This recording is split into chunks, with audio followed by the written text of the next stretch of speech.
Rapprochez-vous les camarades, parce qu'avec mon accent, vous n'allez pas comprendre. Hein. Donc on va prendre le micro. Donc mes camarades, nous nous rassemblons en nombre, une fois de plus, dans la continuité des actions engagées par la CGT il y a déjà plus d'un an. Nous nous sommes engagés dans une dynamique d'action, dans un contexte de précarisation totale de nos emplois, que la CGT avait analysé, dénoncé et combattu depuis des années. Quelle est cette situation? Pas plus tard que la semaine dernière, au CCE de DFSA, la direction annonce la suppression entre 5 000 et 7 500 emplois. Donc, selon la presse de la classe capitaliste, évidemment, on dépeint une entreprise en difficulté, avec 37 milliards de dettes. Et donc, forcément, il faut s'attaquer à la masse salariale. Qu'en est-il réellement?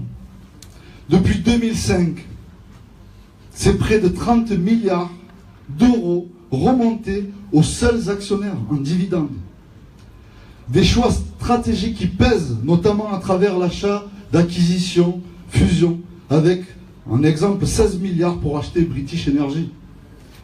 C'est l'État qui impose, avec le président d'EDF aussi, entre autres, l'absorption d'une partie derrière qui va peser pour 8,5 milliards.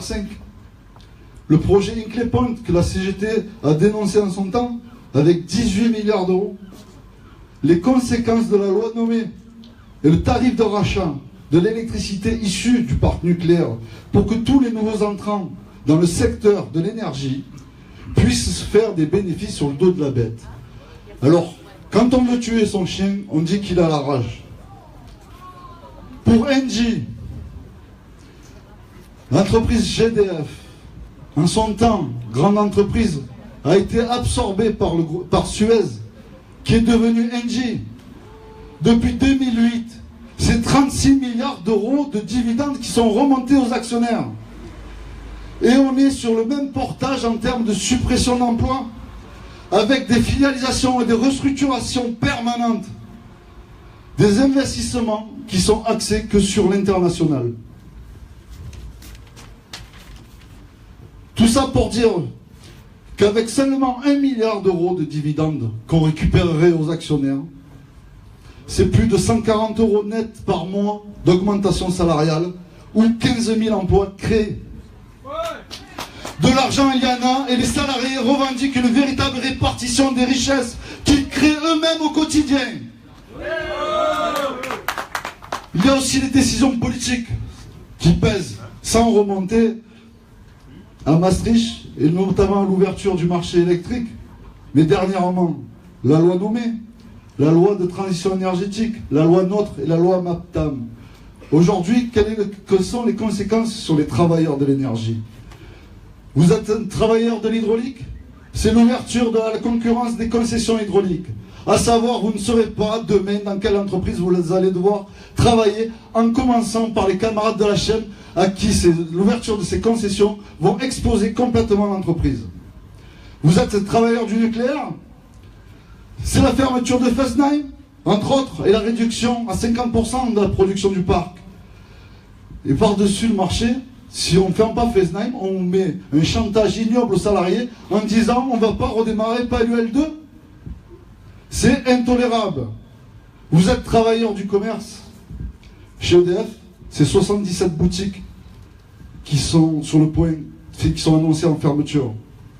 Ces points de proximité qui rapprochent, et notamment les dernières notions de service public, la proximité aux usagers, qu'on appelle clients aujourd'hui, qui a été mise à mal depuis, de toute façon, aussi côté Engie, depuis des années, car on est sur la même fermeture, mais notamment sur Engie, elles sont sous-traitées depuis des années, voire délocalisées, ces activités-là. Et depuis qu'on a séparé le distributeur de la commercialisation. Alors vous me direz, c'est un paradoxe, parce que quand on est dans un marché, on se dit que le commerce a de beaux jours devant lui, et puis finalement on s'aperçoit qu'avec la fin des tarifs verts et jaunes, c'est le contraire qui se passe, et donc une déstructuration de l'emploi. Vous êtes travailleur du transport, Et RTE, c'est l'ouverture du capital. Une nouvelle fois pour faire rentrer les requins de la finance et faire remonter du cash à EDF. On peut forcément douter de la future politique de l'entreprise au sein de RTE et des investissements nécessaires à maintenir un réseau électrique qui est un centre névralgique de la politique énergétique. Pour le jeu RT Gaz, l'ouverture du capital a été mise en place il y a quelques années. Quels ont été les objectifs? Dépenser des millions d'euros simplement pour faciliter le transit et favoriser le marché et la mise en concurrence des entreprises du secteur. Vous êtes salarié des stockages gaz ou des terminaux méthaniers. Aujourd'hui, c'est une fusion préparée d'LNG vers GRT Gaz.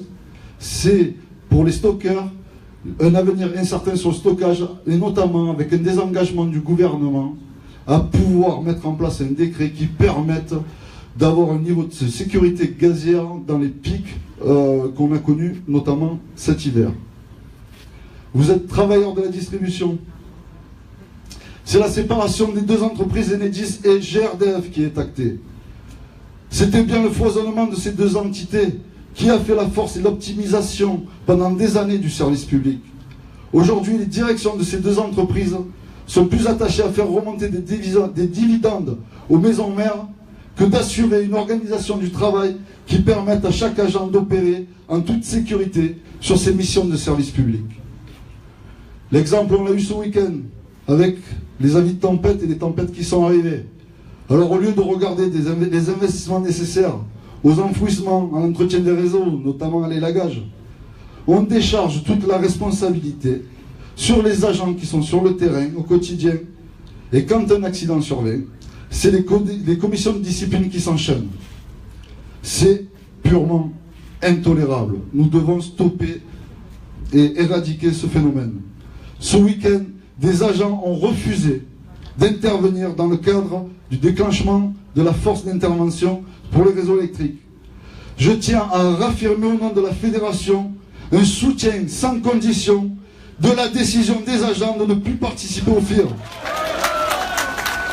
Agents qui aujourd'hui ne sont pas reconnus, ou plutôt ils sont reconnus par des lettres de remerciement, mais le papier, ça nourrit pas les familles.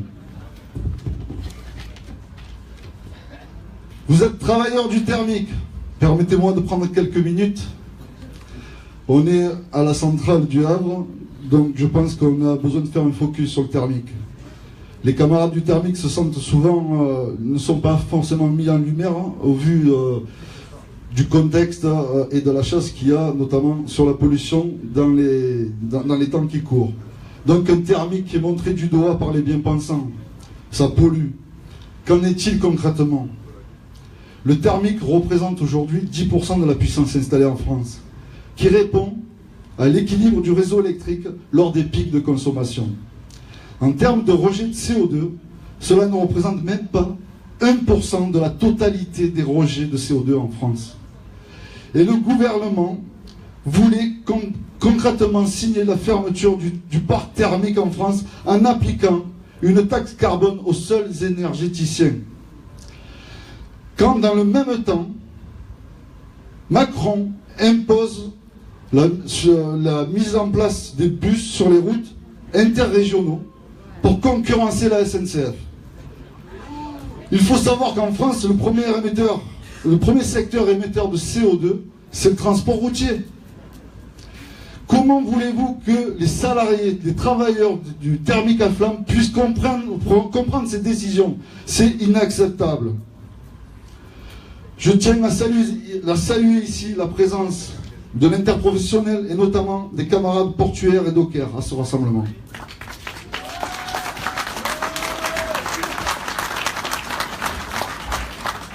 Nos deux fédérations ont travaillé conjointement depuis des mois à faire avorter la mise en place de cette taxe carbone qui devait prendre effet au 1er janvier 2017.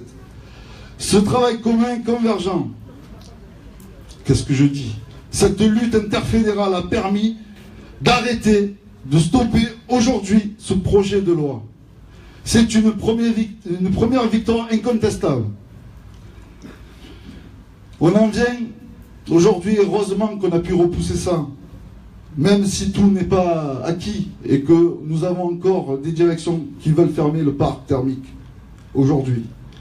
Mais on a vu cet hiver, annoncé par nos grands médias, une grande vague de froid il y a quelques semaines. Enfin, avant on appelait ça l'hiver. Hein. Donc un réseau qui nous est parvenu, dont les informations nous sont parvenues des camarades du RTE, un réseau tendu à la limite de la rupture. Et heureusement que les centrales thermiques existent encore pour pouvoir maintenir la continuité du service public. La Fédération nationale Minénergie et la Fédération des ports et docks continuent de travailler sur des projets industriels qui permettent de pérenniser nos bassins d'emploi sur le long terme. Sans un véritable tissu industriel, l'énergie sera en décroissance. Et sans un secteur énergétique fort, il ne pourra pas avoir de réindustrialisation. Je tiens à rappeler l'appel confédéral avec les fédérations CGT concernées à faire du 21 mars une grande journée d'action pour l'avenir industriel et l'avenir du service public. Ce bilan un peu long, mes camarades, mais nécessaire à mon sens, c'est pour vous expliquer, quel que soit le secteur, notre secteur d'activité, quelle que soit notre entreprise d'appartenance, nous sommes tous soumis aux mêmes politiques des directions et donc nous avons besoin de nous rassembler dans l'action. C'est aussi pour signifier que c'est le bilan aujourd'hui de 10 années de libéralisation. C'est le résultat des politiques capitalistes menées par nos gouvernements successifs français sous l'égide d'une Europe purement libérale. Une désoptimisation qui casse l'emploi, la recherche, les statuts des agents et conventions collectives des salariés, qui excluent les retraités et qui ne répond en rien aux besoins des usagers avec une augmentation des prix de l'ordre de 70% et qui met un terme à la proximité. Faut-il le rappeler ? Il y a dans notre pays 11 millions de citoyens qui doivent faire face au quotidien à la précarité énergétique. Avec ce bilan, nos grands dirigeants, eux, continuent de se récompenser par des augmentations soit de salaire, soit de dividendes. Et les agents, aujourd'hui, on nous dit qu'ils sont traités de privilégiés. Quand on voit la famille Fillon. Alors une nouvelle fois, la presse de classe capitaliste nous explique que c'est un droit quand même, hein, pour lui. Oui, s'excuser, et que c'est un lynchage politique. Qui sont les privilégiés aujourd'hui ? Les capitalistes ou les salariés ?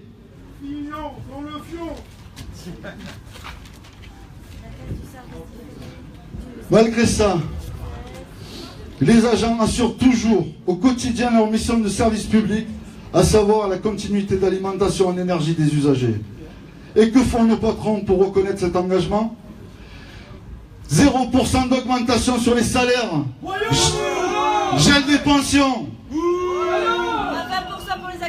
des accords d'entreprise sur les avancements au reclassement qui sont en nette baisse. Pour EDF, c'est moins de 10 millénaires. La fiscalisation des indemnités de déplacement, la baisse des cotisations sur la prévoyance sur les excès qui sont uniquement pour les entreprises. La volonté de réduire les droits familiaux, notamment avec les congés mère de famille. La réduction globale de l'ordre de 20% sur l'ensemble de nos activités sociales et de santé, en termes de moyens financiers, mais en termes de moyens humains, et je dis bien humains et pas bénévoles, parce que ce sont les femmes et les hommes qui font de nos activités sociales, qui organisent nos activités sociales à chaque jour, que ce soit les salariés ou les camarades détachés.